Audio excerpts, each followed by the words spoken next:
I'll be honest, I was really looking forward to an easier session today. As I said yesterday, I ran 7 miles over the weekend, so my feet are feeling pretty beat up. And then, you factor in going for a PR and failing yesterday. Failing PRs is, pretty dang taxing on the body. Um, so, so obviously, I'm feeling some damage, some soreness. So I came in today and I was like, I want an easier session today, but I want it to be more than just coming out here and, taking the bar for a 10 by 10, hitting the plate for a set of 10, and then maybe doing some pull ups or something. So I said to myself, let's use today to make squats feel better. I think you should use your recovery days to improve on your, focus. So I came out here tonight. How do you feel good for the squat? Number one, take care of your hips. That's what I'm doing here. I did some banded squats tonight just to activate the glutes some. It's probably not an area that I train as much as I should. And I do have to say, after I did a few sets with the band, the sets afterwards felt very, very smooth. When I first came out here tonight, I was kind of stiff. I didn't really have any problem getting into position. But there was a noticeable difference in how the reps felt after, hitting a few sets with the band. The trap and scapula pain had kind of flared up today. So I was using the J hooks for the bar to kind of massage that out. That's what the red spot on my back is. So I took care of that. And then I've done some tibialis raises, just essentially curling your foot upwards. Like I said, I've been doing some running, and I think if you improve the strength of your tibs, you can probably improve your ankle flexibility, your dorsiflexion. So I've spent some time doing that, and plus tib training is important to minimize shin splints or minimize the risk of getting shin splints. So that was another reason I threw in those tonight. Then after that, I did some good mornings with the barbell. I think I did 3 sets of 10, and then I moved over to seated good mornings with the 10-pound plate. Did a few sets of those. Again, just taking care of the hips and the lower back. I didn't finish what I was saying earlier, but how do you feel good for the squat? You take care of your hips, take care of your knees and ankles, and you take care of your lower back.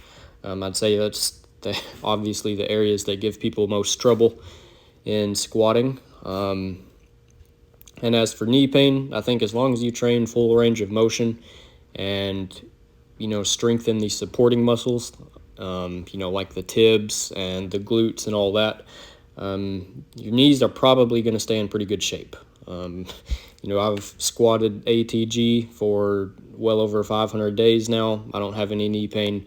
Yvonne Durick has done it over 1,500 days, and he has no knee pain either. So my knees are never a big concern for me. I did have some hip pain a few months back, and the low back has been a flag for me in the past because I believe I injured my lower back. I think I slipped a disc 2 or 3 years ago now. So I have to keep the lower back in check, have to keep the hips in check now. Then the ankles are just stiff from the amount of running that I've been doing. So I was used tonight to sort of floss everything out, and in day-to-day training, everybody thinks about the big compound movements. You got the bench, you got the squat, the deadlift, then maybe some things like overhead press or pull-ups. If you're in a commercial gym, you probably got leg press and different rowing machines and whatnot. But as for the compound lifts, nobody there's a lot of overlooked muscles that are very, very important in these big compound lifts, especially, all the stabilizing muscles. And, these don't get trained like they should if you're just doing the big three. So, obviously today's a recovery day for me, and I'm not going to be squatting heavy. So it just makes sense for me to use today to, train everything that is lagging. You have to use your recovery days as a day to, improve on the weaknesses that are overlooked. See, I'm gonna throw in some pull-ups after I wrap up this voiceover as well. I'll probably do maybe like a 3x8 or a 4x8. Just, sort of depends on how I'm feeling. But aside from that, everything is going pretty smoothly. Tell y'all what, I've been murdering some peanut butter here lately. I've been burning through nearly a jar per week. And part of that is I've been taking an apple for a snack and slicing it up really thin. And then I take a butter knife and put a big old heap and scoop of peanut butter on every single bite. So if we're going by tablespoons, I'm probably putting down 15 to 20 tablespoons of peanut butter per apple. I've been eating, like 2 apples a day with that maybe. So, that's been, my healthy go-to snack for a little bit. Take a apple, cut it up into about 8 to 16 slices, and then put a heap and scoop of peanut butter on every single bite you take. That's what I've been doing. I usually do the same with bananas too. I've had a few bananas in this past week. I just take a butter knife and, as much peanut butter as I can balance on that knife is, what goes on to every bite. I love peanut butter. I used to eat it just straight out of the jar all the time, but I don't really do that as much anymore. But I've been drinking more water as well. I've really just been trying to, stay on top of keeping myself healthy. I don't have time really to talk about much else. Let's